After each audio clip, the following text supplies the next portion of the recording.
they figure out what went wrong, we'll be sitting on a beach earning 20%.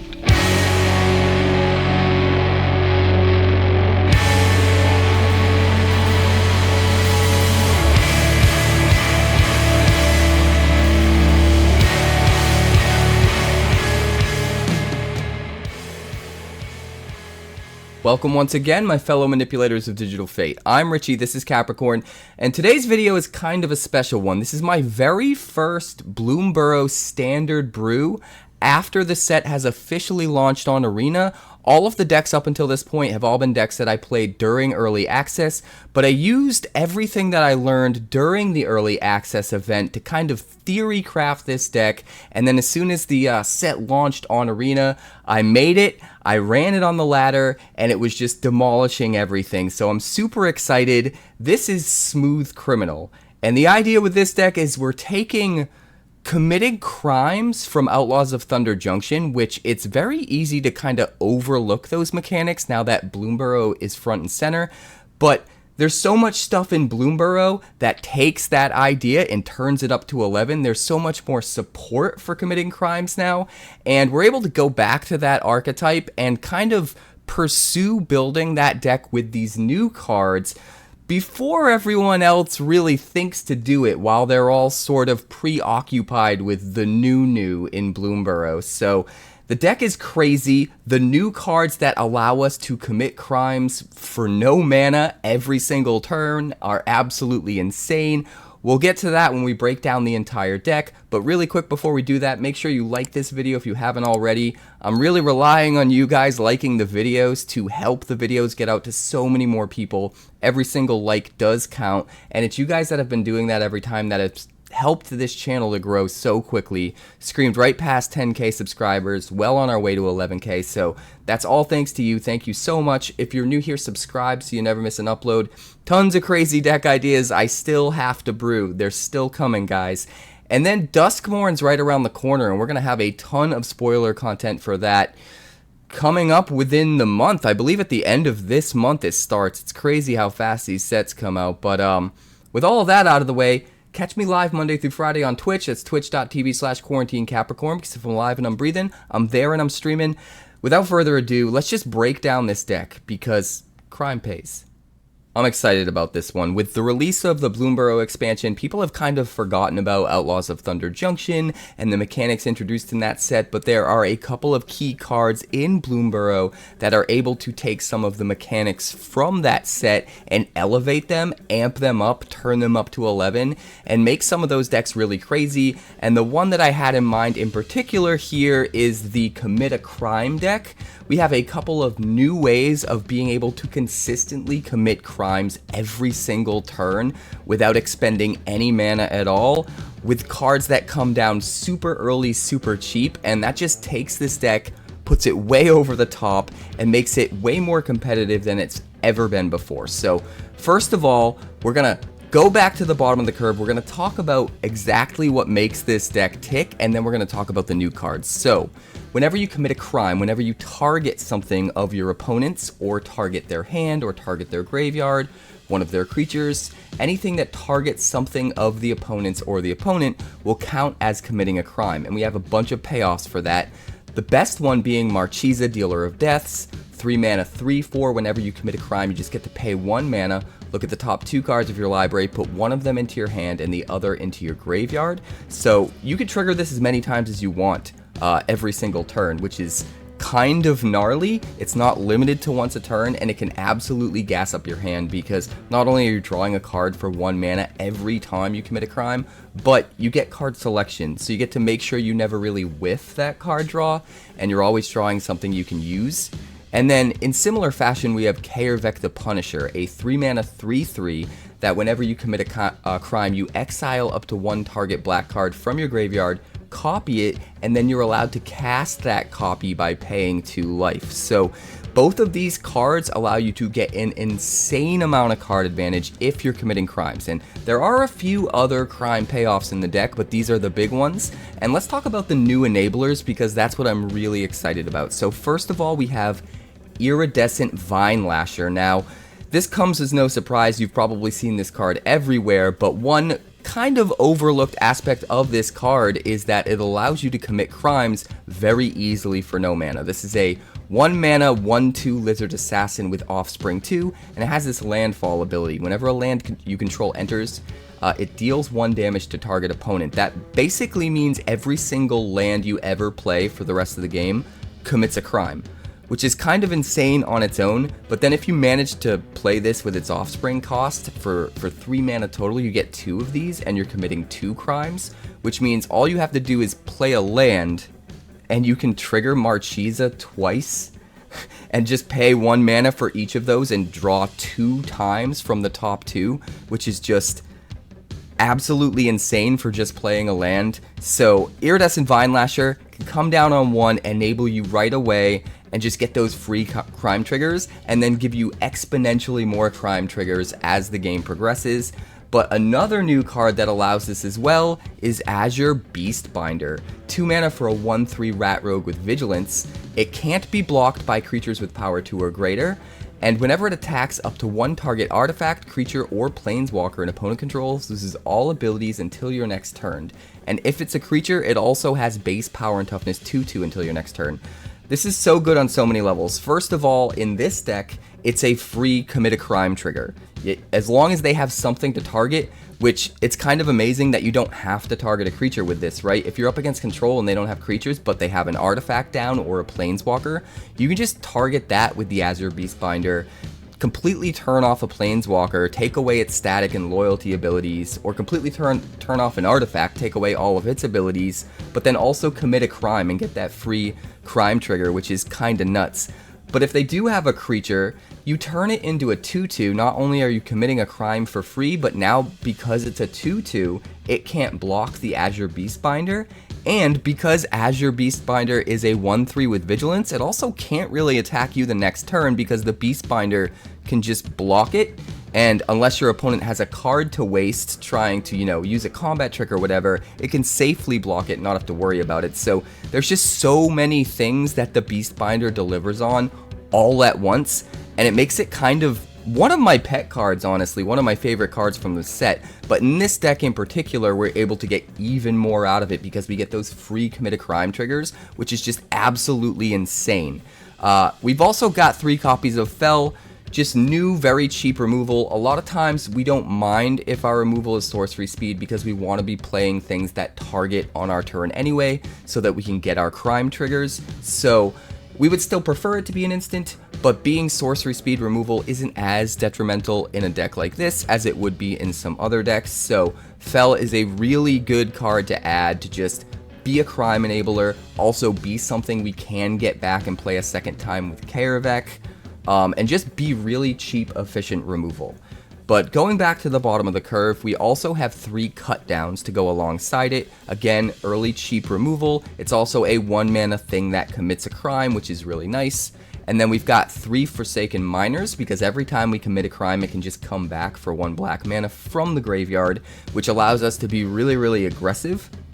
We've got 1 Tiny Bones Joins Up, because once this hits the battlefield, now every legendary we play is going to commit a crime for free when we play that legendary. So those Marchesas and Kaerveks we were talking about earlier, and some of the other cards we'll get to in a bit, they can trigger this. Now, there are a lot of cards we're trying to fit in this deck, and we had to make cuts, so we are going down to just 1 Tiny Bones Joins Up here. Having the first one is really, really good, but because it's legendary, we don't really mind losing the extra copies the same way we mind losing extra copies of things that aren't legendaries. So I think playing the 1 here makes sense. And then we've also got 1 Lost Jitty, because for 1 mana it comes down, it equips for 1 mana, and whenever the creature deals combat damage, we get to put a charge counter on it. All of that's great, it's just going to be good in general, but what can make this card especially good in this deck is that you're allowed to target a creature by removing a charge counter from the Jitty in order to make it not block this turn. And sometimes you can just do that like on your opponent's turn, even when the not blocking doesn't matter, just to be able to trigger a crime on your opponent's turn and get some extra triggers, which is really nice. But the versatility of being able to untap lands, get extra mana, do more stuff on your turn, or put counters on your guy if you need them, makes this card really, really good, especially for the cost because it comes down so cheap. So 1 Jitty, it's another legendary that we're going to stick to 1 on. Moving on to the 2-drop slot, we have 4 Deep Cavern Bats. This is kind of a staple. You almost have to have this, but it's even better in a deck like this because when it does enter the battlefield and look at the opponent's hand and get to exile a card under it, it also is targeting the opponent, so it counts as committing a crime. And then it starts to buff up our life a little bit each turn with that lifelink as it swings in, so it helps us win races a bit. We've also got 1 Vadmir, and this is another one of those cards that I'd like to have more of, but it is legendary, so I'm okay sticking with the 1. But as a 2-mana 2/2 that's going to get a counter every time we commit a crime, this guy will get really big, really fast, and when he gets to 4 or more counters, which will happen especially quick with all of these new crime enablers, it also gets menace and lifelink, so can help us close out a game really quick. We've also got 1 Magda, which is another commit a crime payoff. 2-mana 2/2, but whenever we commit a crime, we get to create a tapped treasure token.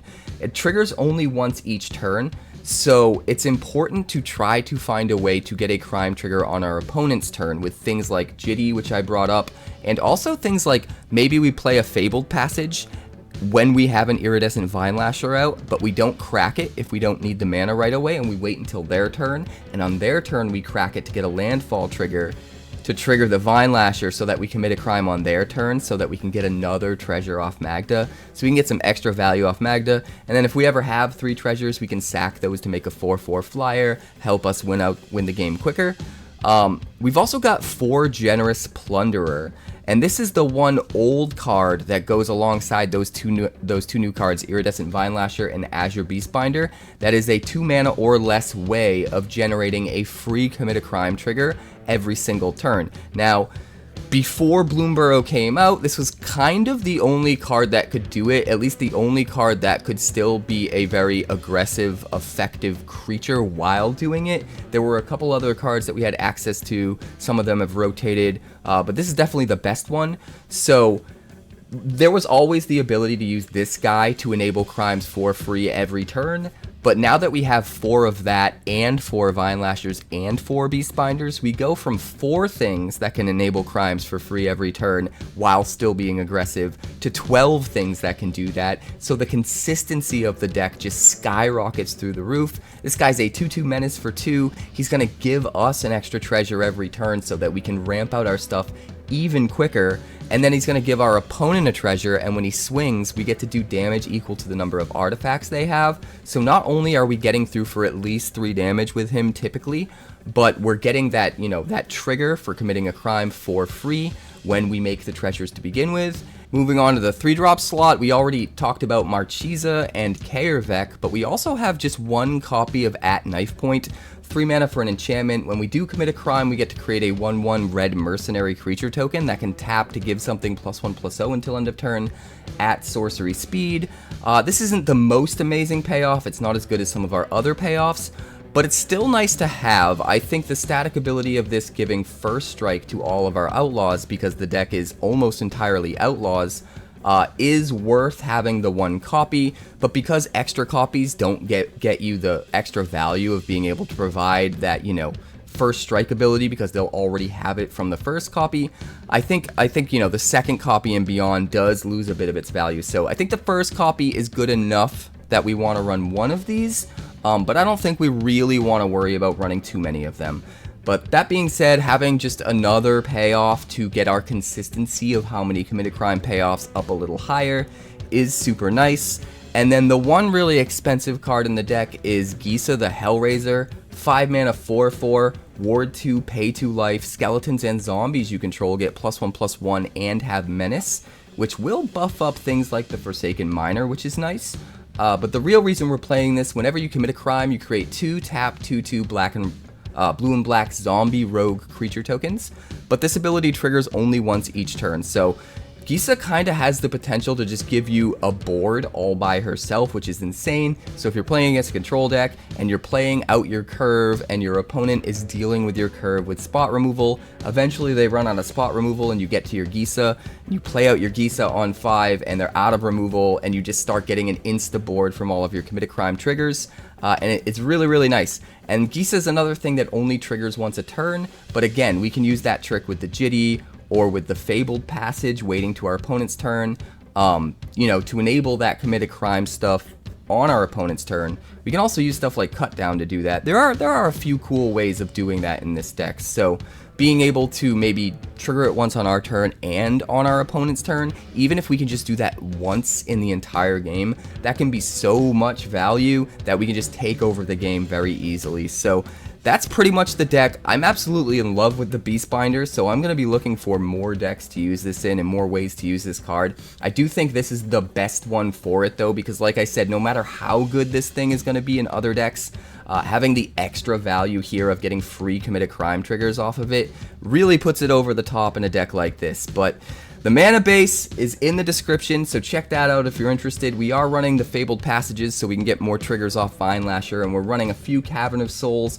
because we can name Rogue, and all of our non-black creatures in the entire deck are rogues. So if we name Rogue with Cavern of Souls, the only cards in the deck that really need colored mana are just all black cards. So it allows us to kind of double down on black dual lands and get enough black for our, non-rogue creatures, with Cavern of Souls really helping us flesh out the color needs for the multicolor creatures or the red or blue or what have you. So Cavern of Souls is important in this deck, but we make it work. It's a mostly black deck. We make it work because of Cavern of Souls, and honestly, crime pays, and it's back in a big way. Let's check out the games. That's part of why I love it so much. Alright, we'll keep 7. We're going to start with a Fabled Passage. Pass a turn. Probably going to use it to find a black, since we shouldn't need more than 1 blue and 1 red. If he's playing a very creature-based deck, we probably lead with the Beastbinder. If not, we probably lead with the Plunderer.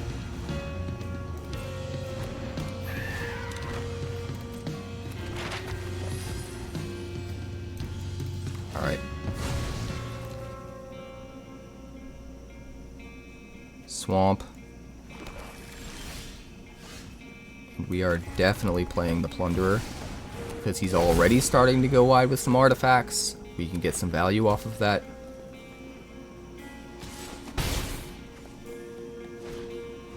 Tough cookie. That's a lot of artifacts. Hell yeah.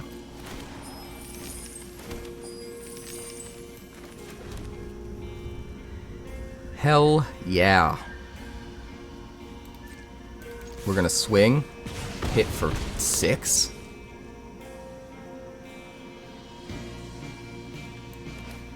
Play another Generous Plunderer. And play an Azure Beastbinder.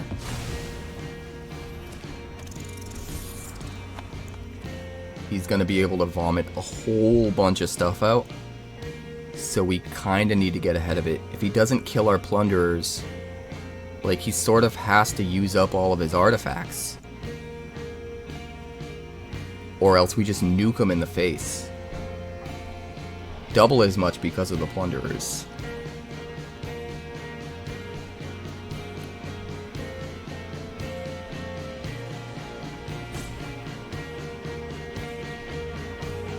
Simic cookies, huh? I wonder if they're even using any of the new cards.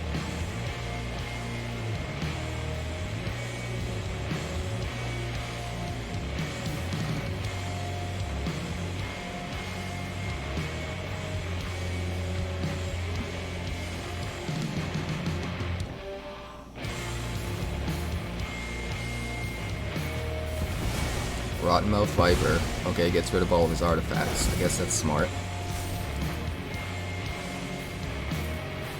We will discard the Forsaken Miner.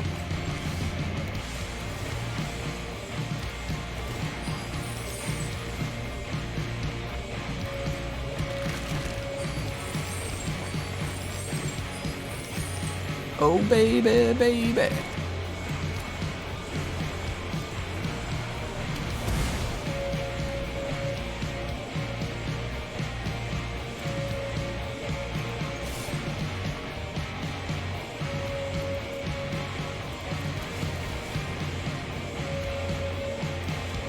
You're just a 2/2. You're not doing anything crazy. Nothing. Play another Beastbinder. Hope Simics got a board wipe. Rotten Mouth Tilter. Pretty much rarity.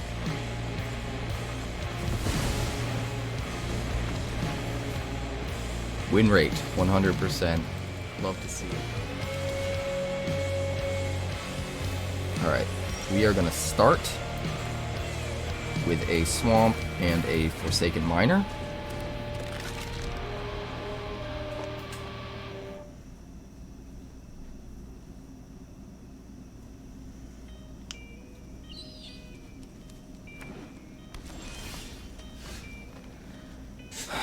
Alright, we're going to Sulfurous Springs, Jitty,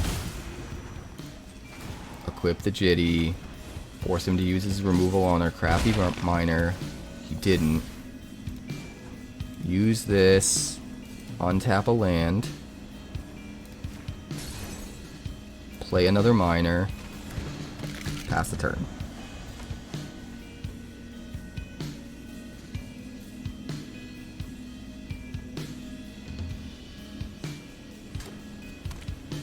Do we need to cut down?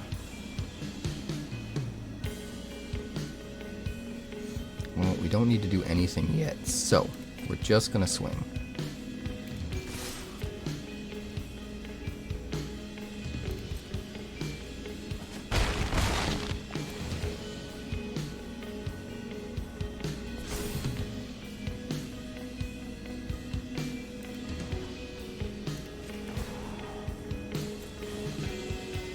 Tap this for black.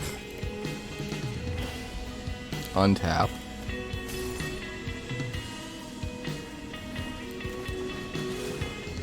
We're gonna play Iridescent Vine Lasher with the offspring cost paid to get 2. And then we're gonna Fabled Passage. Guess he pings, baby. But we're not gonna crack the passage yet. We're gonna pass the turn. We're gonna wait. Because this passage is a free way. A free way to trigger crimes. We kind of want to take advantage of that. I'm a little bit worried about like Sunfall coming.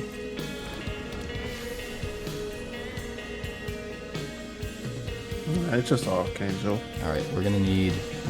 I'm gonna fetch blue.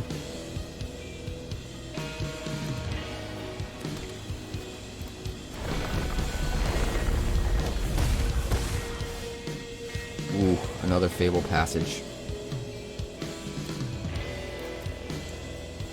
Do we want to draw a card off of Marchesa? Probably.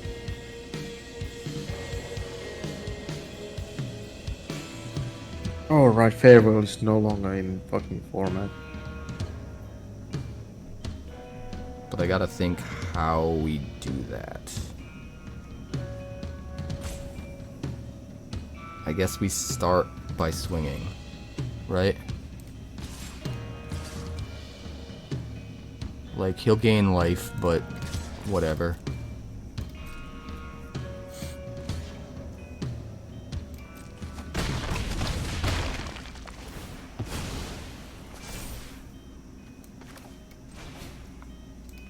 Play Marchesa.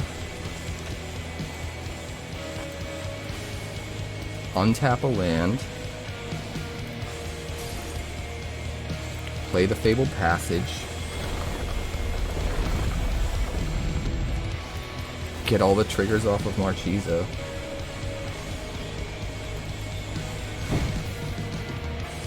I don't think the cut down is really worth it.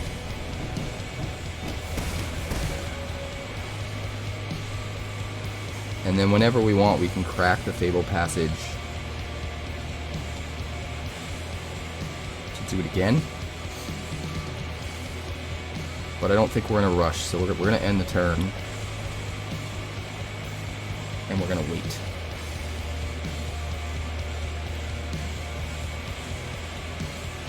Sunfall.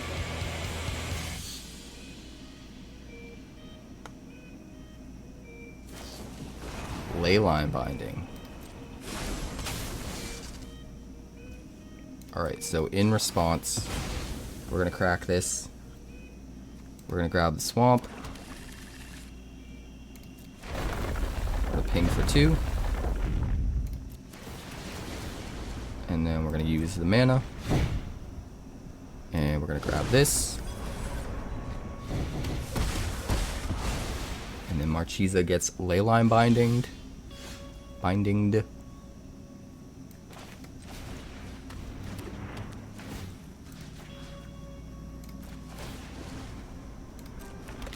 Bring back the Forsaken Miner.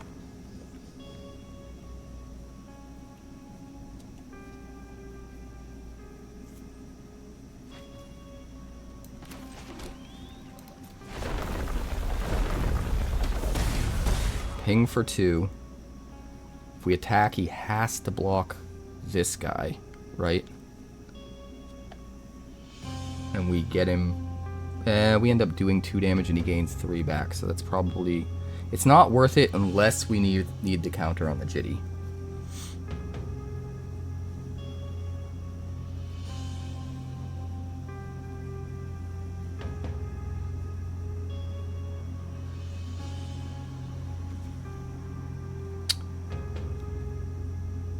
I'm going to pass a turn.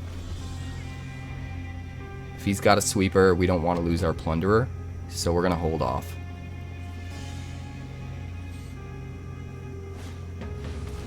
Up your beanstalk.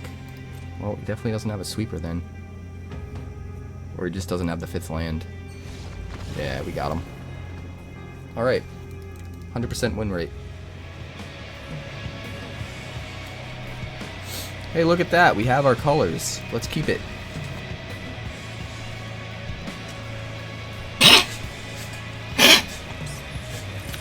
We'll lead with the Fabled Passage. Pass the turn. We're just going to fetch a swamp with it.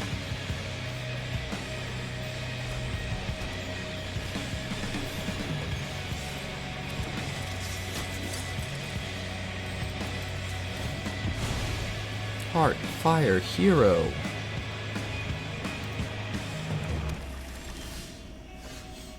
Alright, we'll go Blackcleave Cliffs. I guess we'll go Plunderer. Removal check.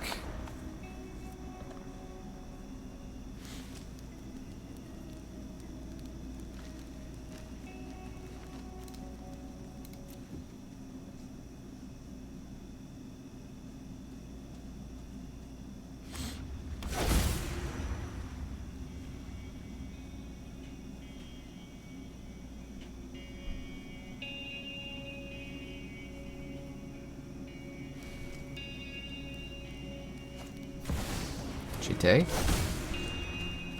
Itty bitty jitty committee. No. Get out of here.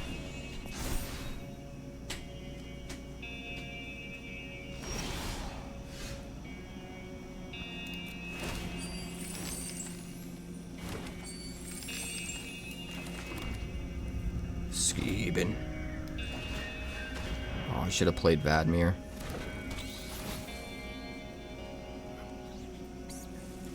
That's what I should have done.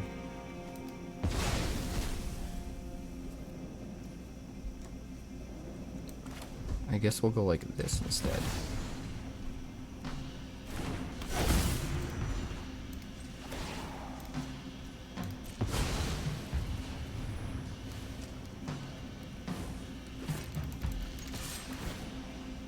Hit for 2.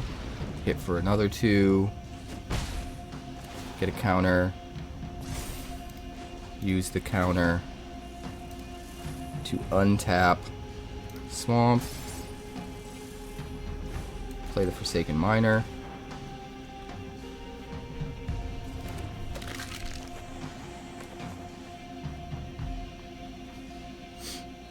Forsaken Miner. I think this is Dr. Disrespect's favorite card. Probably. Forsaken Miner. I was just a low ball.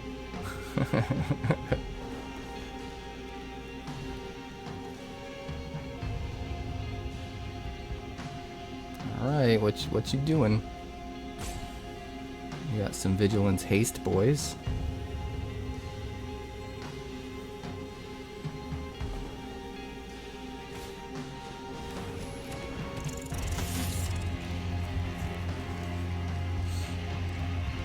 Manifold.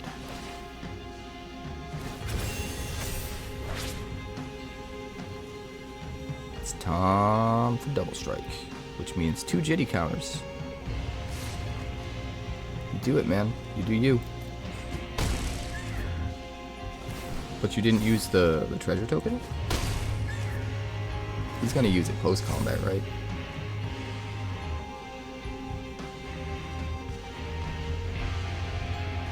Play a Seedglade Mentor or something.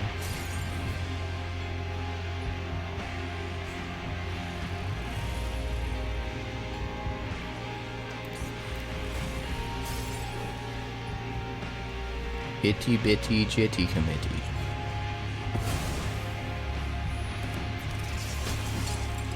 Take action. Take the action. Alright, we have no way to commit a crime this turn, right? No. So Vadmir doesn't make the most sense.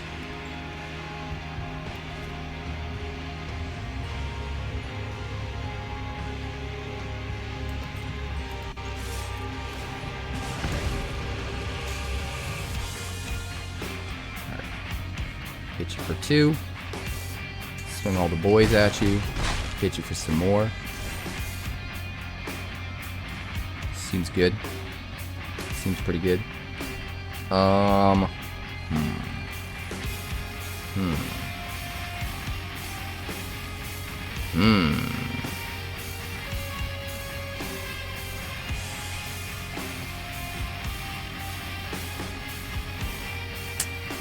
I want the Beast Binder down. I guess we play the Beast Binder, right?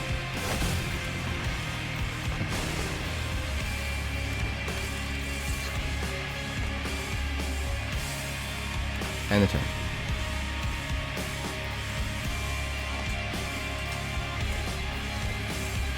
Alright, so he probably offsprings the Manifold Mouse. He's able to give double strike, trample. And he might be dead. Depends how he divvies up the double strike and trample.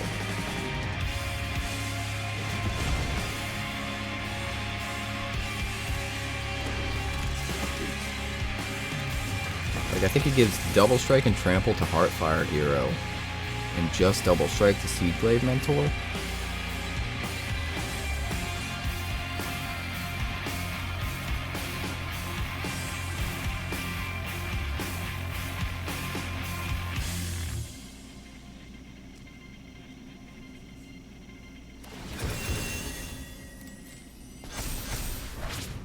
Get all them Valiant triggers, baby.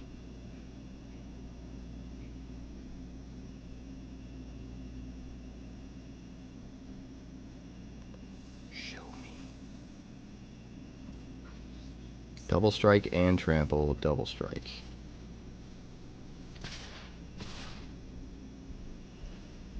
Alright, he would have won if he swung with the other Manifold Mouse. But he was a dummy.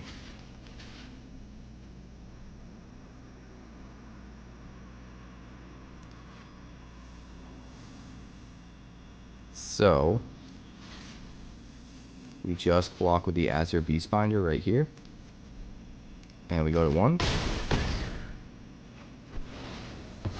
Oh no! He puts a counter on the Heartfire Hero and kills me. I'm an idiot. He didn't see it. He didn't see it! I don't believe it. He didn't see it. Watch him just untap his lands and have a shock. I'm gonna be so mad. The card he top decked last turn was a shock. But yeah, before normal combat damage, he could have taken the counter off the Jitty to put a +1/+1 counter on Heartfire Hero. And he would have hit me for 6 instead of 5. In Cheat Jitty. Cheat Itty day. bitty jitty committee. Nope, it's cheat day. But itty bitty jitte committee doesn't sound cool. Hey, dollar bills. The games have been kind of wild. If he has direct damage, it's over. If not, I think we win. Oh, he's just re-equipping it?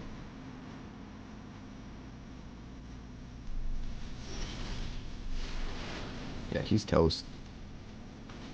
He's toast, bro. Give him them treasures. Give him them treasures.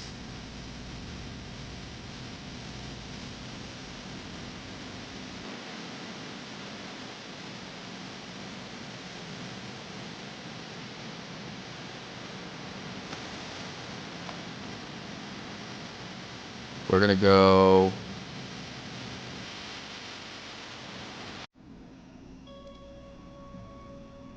Target creature can't block this turn. The Seedglaive Mentor.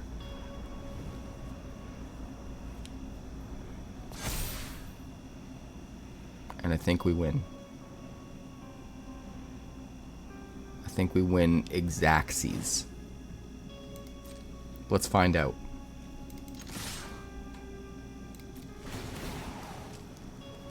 Three and 3 gets him to 3.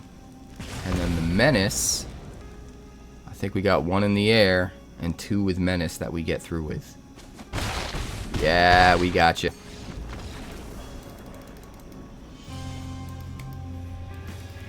Keep 7. Forsaken Miners.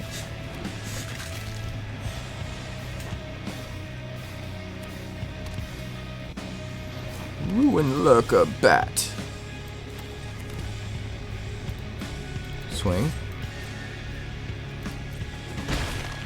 Azure Beastbinder. Pass turn. Next turn we get to do all the things. All the things that are good.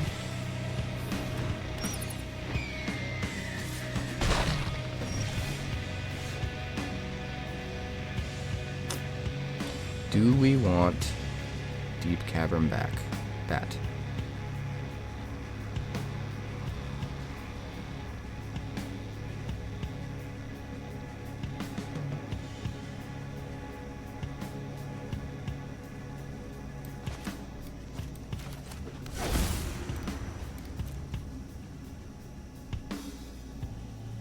Or do we want Vladimir? I think I want Vladimir.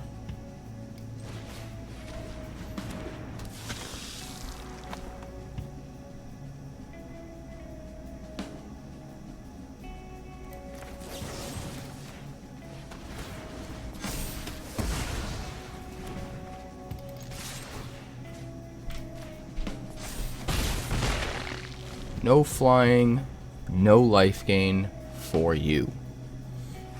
Get out of here. Essence Channeler.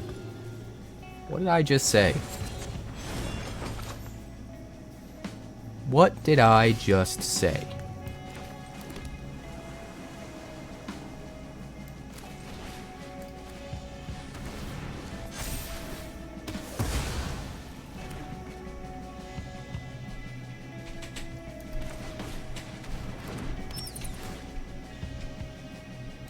Give me that.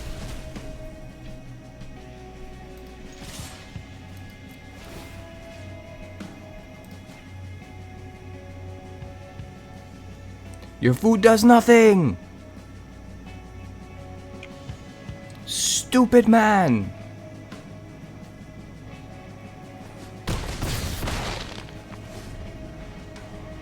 I guess I probably should have shut down the bat though, because he can play the Gumdrop Poisoner after he swings with the bat and kill my Deep Cavern Bat with it. So, we're gonna have to trade. Because at least I get to kill his bat. And now there isn't anything he can kill with Gumdrop Poisoner. Alright, we'll take it. This looks good.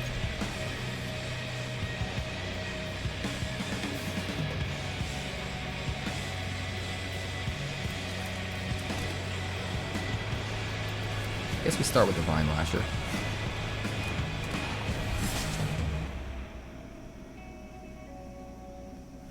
Who says crime doesn't pay?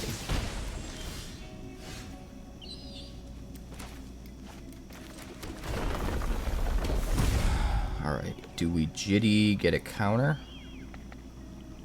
Or do we play one of these?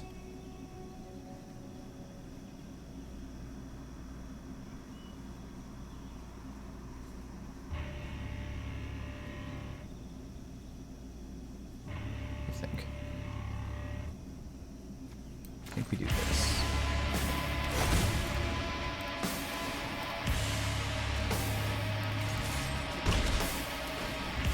Start building up those counters. That counter is as good as mana, so start building them up. Rotcaller, sure.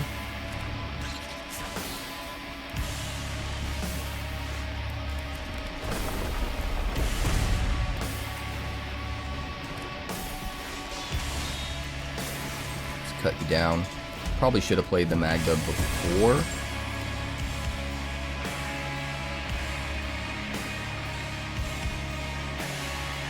Alright, swing. And then we will untap a land. Untap a land. Play the Deep Cavern back. And our opponent scoops! Scoopy doopy doop! We have no red mana. We need a little more fixing, huh?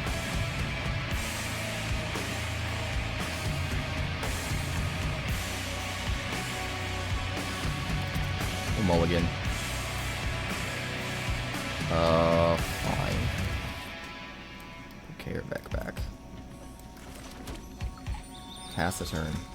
We're gonna have to find our mountain.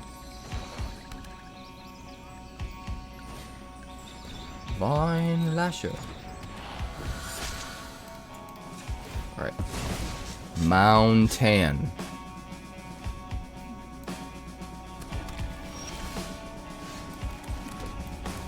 I will fell you like the bitch that you are.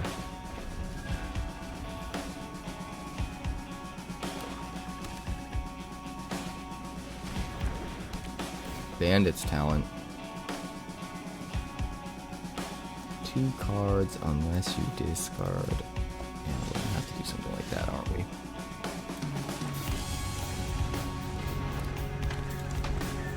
I was tempted to discard the Jitty instead, but we don't know if we're ever even gonna be able to play the Gisa. Go for the throat, sure. Boo. Boo.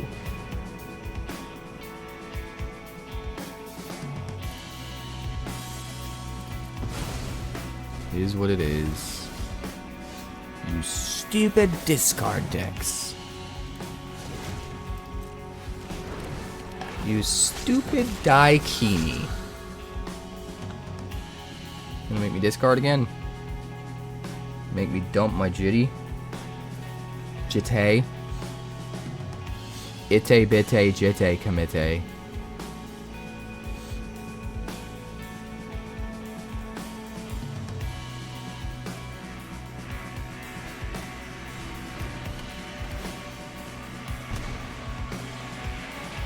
Oh, there goes that.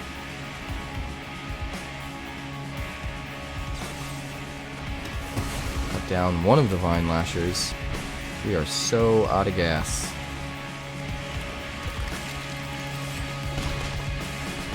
Do you have anything to interact with my board?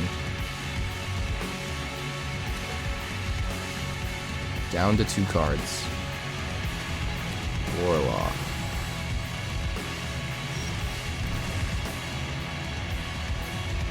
At the Warlock. Warlock.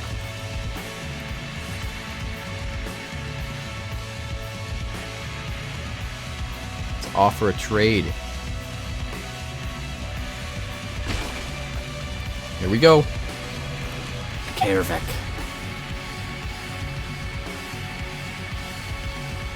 Frank Castle.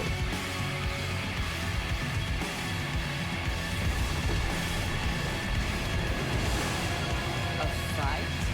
And you think you can win? Lily? Sure. Your friends have to leave. That's fine.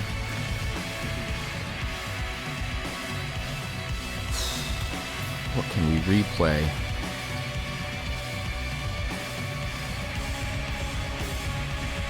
Well, we don't have enough mana to replay Marchesa, unfortunately.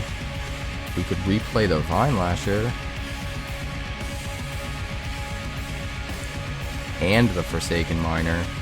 That seems good. Oh, we don't have enough black for that, do we? Bummer.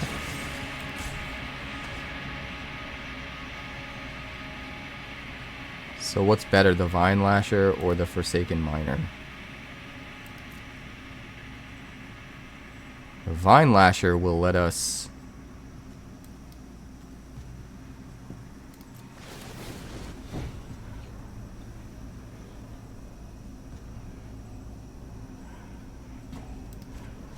The Vine Lasher will let us commit crimes when we just, you know, play a land.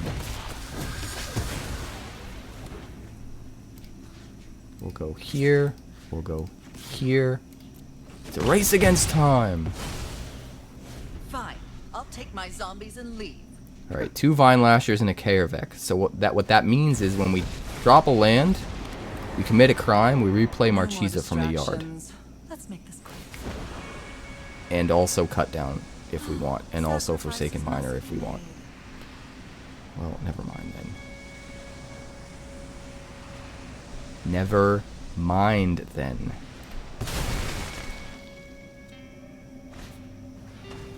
Hopeless Nightmare, we take 2, we take another 2.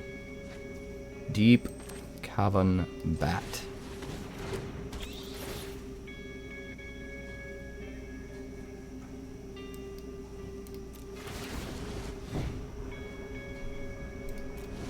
Don't need to kill anything. So I guess we submit 0 and we get back the Forsaken Miner without paying any life. And then we kill this Lily and we swing in for 3. Alright. Nothing more. We're getting there. We are getting there. Sacks the Hopeless Nightmare to scry. Love to see it. Just give me a land. Just give me a land and I will get so much value. Hey, it's a land.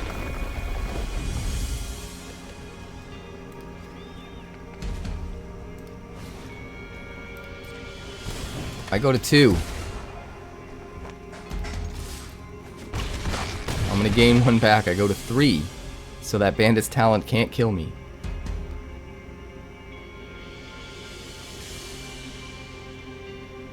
Eh? Eh?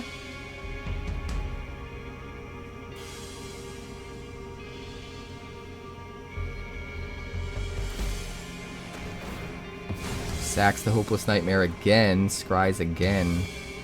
I mean, that's it, right? We go to 1. And we win. Keep 7.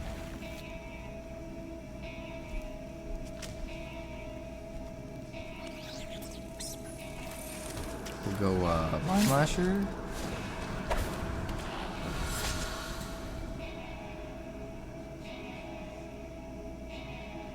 I wonder what Assassin Tribal would look like with new stuff.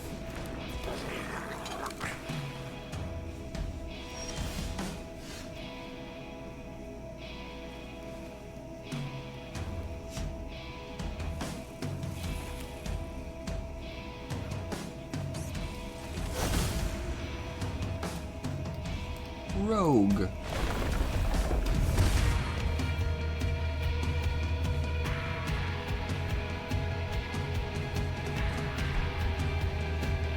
Let's Deep Cavern Bat and try to hit some removal.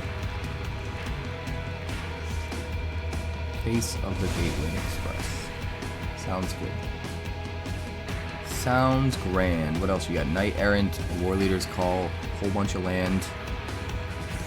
Don't think you're going wide enough, my friend.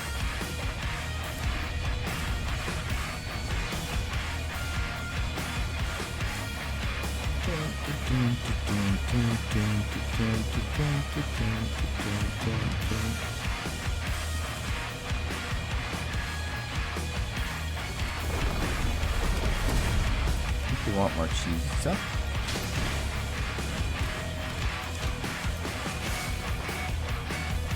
Kills the deep cavern back. We can get it back with Marchesa, which is nice.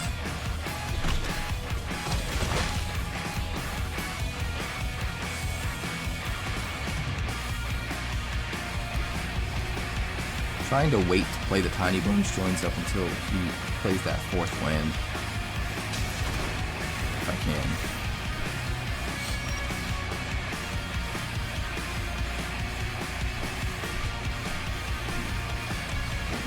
No! I had so much I was gonna do, you jerk.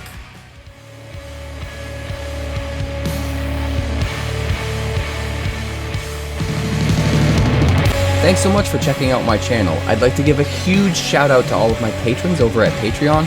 Without you guys, this channel would not be possible, so honestly, thank you from the bottom of my heart for all of your contributions. If you haven't yet, like and subscribe. The more likes we get and the quicker we get them, the bigger this channel will grow and the faster it will grow. I'd love nothing more than this channel to become something very special for you guys, but it's entirely up to you how fast that happens. Also, if you'd like more deck text, that's somewhere over there. And if you'd like to see what else the channel's been up to lately, that's somewhere up that way.